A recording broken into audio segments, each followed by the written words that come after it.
Good morning, students. Let me continue our discussion. The last class we discussed about photoelectric effect. Let me continue, and today we are going to discuss laws of photoelectric emission. So I think all of you have gone through the diagram as well as the graphs which we have explained in our previous class. So laws of photoelectric emission. So number one law, it says that for a given photosensitive material, there exists a certain minimum cutoff frequency below which no photoelectrons are emitted, howsoever high is the intensity of incident radiation. So definitely there must be specific frequency, and definitely specific frequency means there must be specific energy of the incident light which is more than the work function of the metal. If it strikes, then electrons will come out from the metal surface. Now if the energy of the incident light is less than the work function of the metal, howsoever the intensity of incident radiation increases, there will be no photoelectric effect.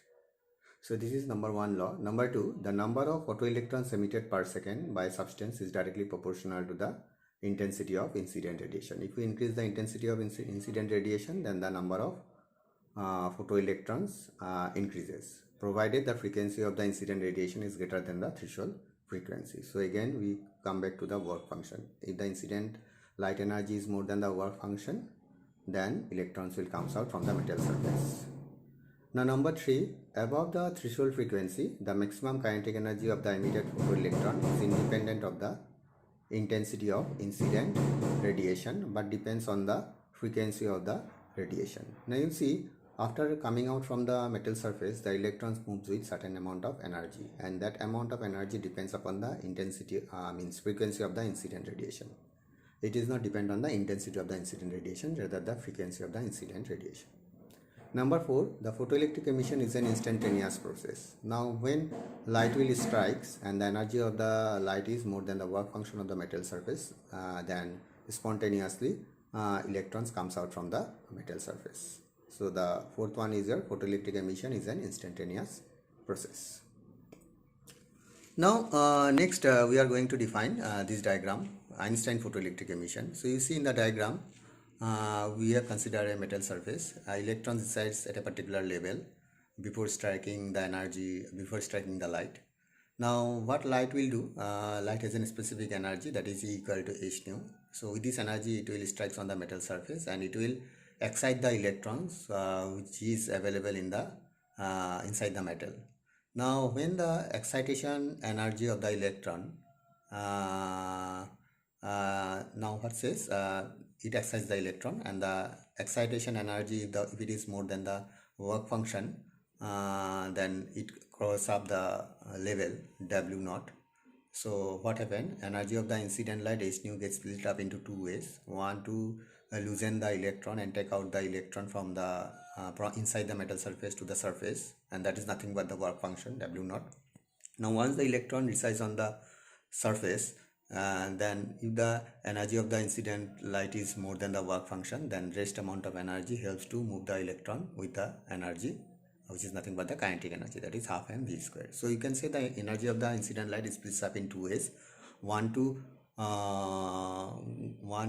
define the work function, and another to define the kinetic energy. If the energy of the incident light is equal to the work function, then electron resides on the surface, not inside the metal surface but rather on the surface, but the electrons will not move with the energy. If the energy of the incident light is more than the work function, then the rest of the energy goes to the kinetic energy of the electron. So you can say from conservation of energy, h nu equal to W naught plus half mv square.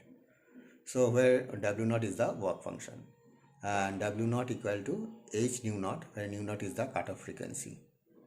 So 1 and 2 you can impose or simplify, then it becomes h nu equal to h nu naught plus half mv square. So h nu minus h nu naught equal to half mv square. So this is your Einstein photoelectric equation.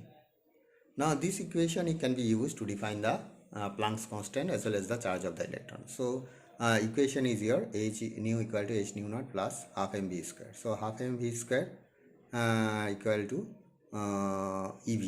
EV is the potential applied across the electrode, cathode and anode, where V is the cutoff potential, you can say. that is your half mv square. Okay. Now from 1 and 2 you can say h nu equal to half h nu naught plus ev. So, or you can say accelerating potential. I think it is better to define h nu naught h nu equal to h nu naught plus ev, and v is your accelerating potential, you can say, or the potential difference between the electrodes, you can say. So on simplification, nu equal to nu naught plus e by h v.